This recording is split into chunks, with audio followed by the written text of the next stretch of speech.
Today, a tragic update in the case of missing Auburn College student Aniah Blanchard, who is the stepdaughter of well-known UFC fighter Walt Harris. Aniah disappeared on October 23rd. She was last seen on surveillance video at a gas station. That same surveillance video showed the man police suspect abducted her in the convenience store at the same time. Just moments later, a witness claims he saw Aniah being forced into a car against her will. 3 weeks ago, Aniah's parents spoke to us from Alabama. At the time, they said they were still hoping against hope that their daughter was out there alive. How did you first find out that your daughter Aniah was missing? About 11 a.m. on October 23rd, our 20-year-old son Elijah called us and he said, "Mom, we can't find Aniah." Immediately, Walt and I knew at that second that something was wrong because that's not Aniah. Even if she would have stayed out at a friend's house or something, she would come home. She has a job and kids that she has to take to school. She was spotted on surveillance footage, and where was this surveillance camera, and what was she doing? Why was she on that camera? She actually was at a Chevron just right down the street from her apartment, and she looked like she was ready to go home. You know, she didn't buy anything else in the store, and we know if she would have been planning on staying out. So we know our child. We know she likes to snack before going to bed. So that was just kind of typical for her to kind of stop at the store, get some chips, and we feel like her plan was to go home. Now, there was another man also spotted in that convenience store footage, and you now know that this was Ibrahim Yazid.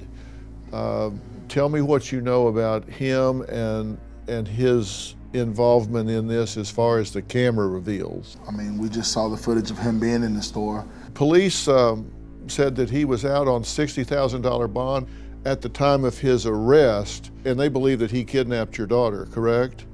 Which is the part I can't fathom. I just don't understand how you could be walking around amongst people free.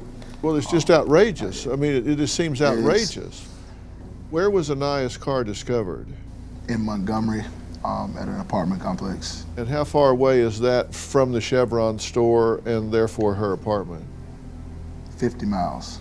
There was a hearing over the weekend, which is rare because it was on a Sunday. Were you there, and can you tell us what happened? It was tough to sit in there. As a father, that was one of the hardest moments of my life. To look at that man, you know, and contain myself. You know, to be quite frank with you, Dr. Phil, that was probably the hardest thing I've done. And I've been through a lot of things in my life, but that was tough. Did he reveal anything that can be built on, anything that gives any idea about what's going on?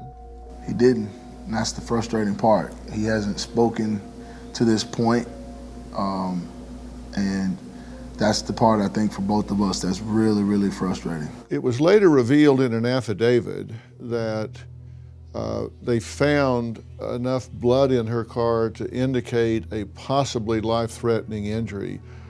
I know that had to be just terrible and horrific for you to hear that information.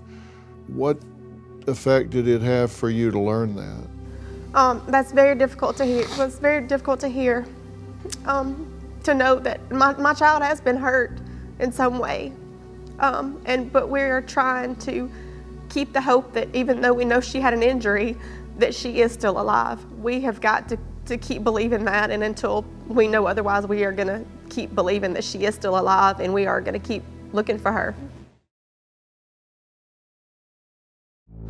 Prosecutors have now charged a suspect, Ibrahim Yazid, with capital murder and say they plan to seek the death penalty.